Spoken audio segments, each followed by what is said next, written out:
welcome back. Today I'm covering an introduction to the cold water systems. This is phase one of this, so we are only going to be talking a small amount of area that is going to be covered in this thing, and this is what this introduction is for you, is to help you understand what needs to be covered or what you need to learn for the next part. So remember, if you do enjoy this video and find it really helpful, please remember to drop a like, leave a comment, and even maybe subscribe and help support the channel. Right, okay then, the objective of this session is help you understand what is coming towards you in phase one of the cold water. Okay, so all the learner outcomes is what we're going to be looking at.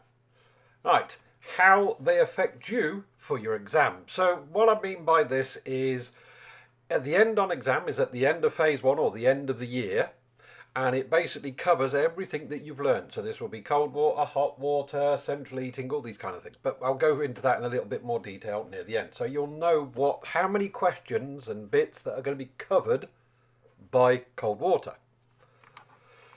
Right. Phase one has many parts to it.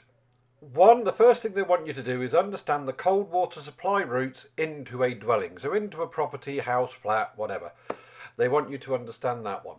And this is covered by Learner Outcome 1.1 to 1.7. So that's what I mean by many. This is quite a large area when you think about the phases and what you've got to cover for the end on exam. We're also going to be looking at the installation of cold water systems, but we're only going to be having one part of this. There is 7 outcomes in cold water, but we're only going to be looking at 2 of these for phase 1. The rest of them will be covered in phase 2 and 3. So this is all we're going to be looking at. It doesn't look a lot, but there is a lot of information that you have to know. One of the things I recommend to all my students is that you get yourself the City and Guilds book. The top one there, so if I just highlight this one here, this is the new revised version. Please make sure you get the right one. They have updated it quite a few areas inside this. This will help you for your revision for when you have the exam. Also, I do recommend this book here, my revision notes for the students. It is like a quick revision guide for level 2s, and this is basically what we're covering in phase 1. And inside that booklet is a load of questions, everything that covers what we're going to be covering, and it helps you get ready for the exam.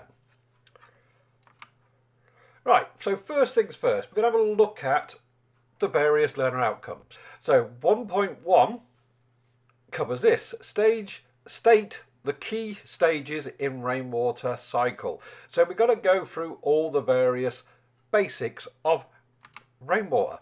So we're going to be looking at the basics of water, distribution of Earth's water. That's a biggie, that one is. We're going to look at the rain cycle, evaporation, condensing, and precipitation. I love that word. I always get it wrong because it's just one of them things. But I think I got it right then. So I'm a happy man. Right. Okay. So learner outcome 1.2. This is identify the various sources of water and the typical properties of water from these sources. So we're going to look into a few bits and pieces on this one. So surface water, they can break them down into lakes, reservoirs, rivers, streams. That's surface waters. So when we start talking about surface waters later on, that's what we're going to be looking at. And then we've got the underground sources, a deep well or a shallow well, an artisan's well, a borehole or a spring.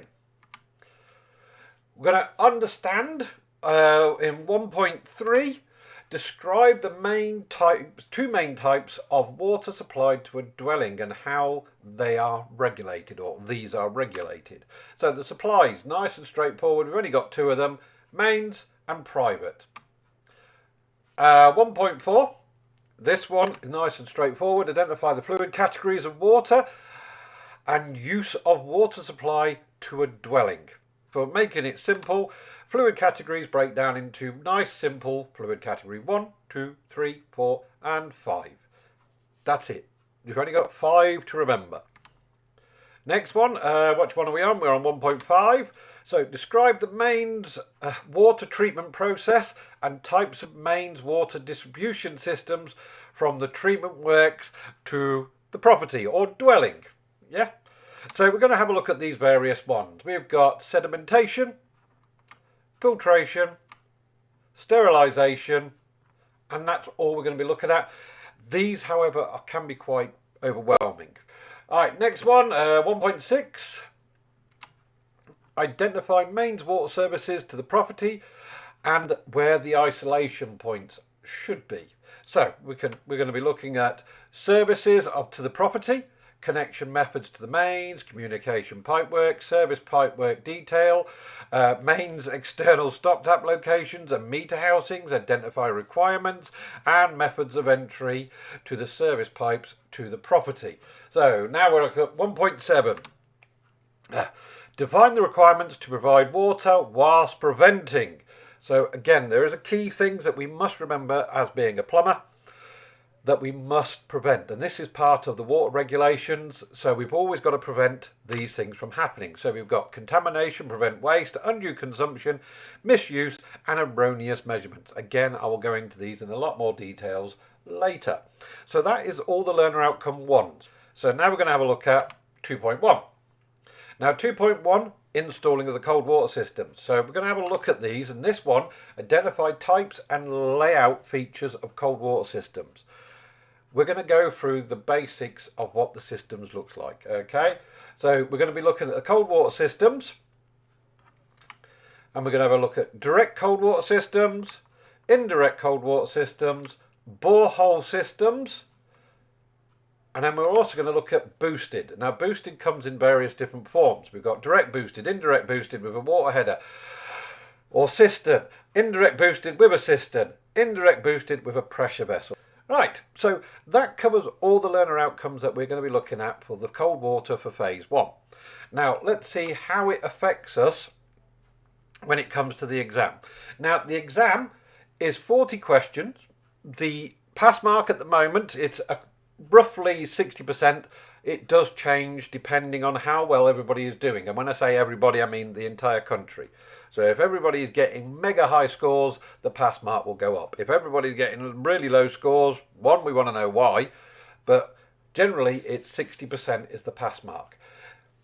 This will cover, this end-on test will cover everything that you need to do in phase 1. So it's going to come, as I said, common plumbing processes and techniques, scientific principles, planning and supervision, cold water systems, hot water systems, central heating systems, rainwater systems and sanitation. But we're just looking at the cold water.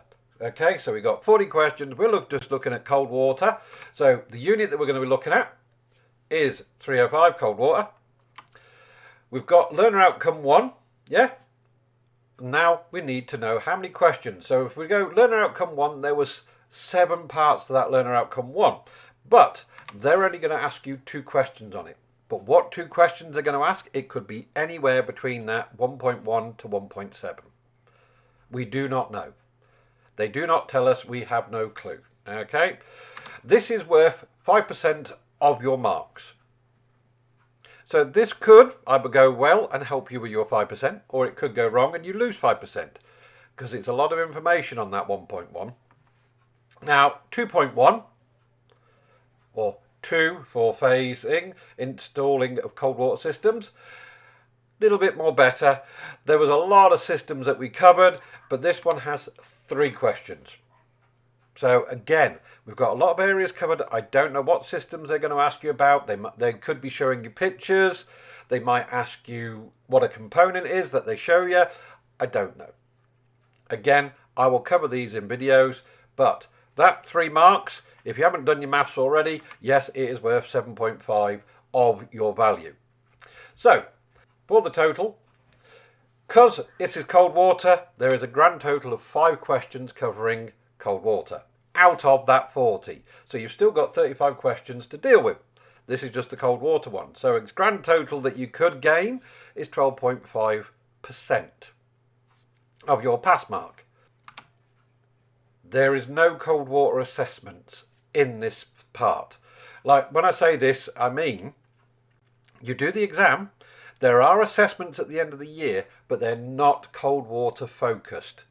That will happen in phase 2 and phase 3. Okay? In phase 1, you are demonstrating your skills in pipeworks of various different materials. So that's what we mean by there is no cold water assessment. All you've got to focus on is the theory side of this and get them 5 marks for your exam. Okay, right. If you have any questions, please leave them in the comments below. When I get a chance, I do try and answer every question that's on there. If you've seen previous videos and other comments, you will see that I do try and answer as soon as I can. I am a teacher and I do this job for real. So I might be a little bit busy. Do not worry, I will get to you as soon as possible. But also, someone else on here maybe have the answer for you and help you understand. And if they get it right and I'm happy with their answer, I'm going to leave you to it. If, however, I think they need a little bit more, I'll add a little bit more. But please leave a question. I'm more than happy to answer as many as I can. Right, so again, if you found this enjoyable and you found it useful, please leave a like, leave a comment, and even hit that subscribe again to help support the channel. Thank you for watching, and I will catch you in the next video. Bye bye.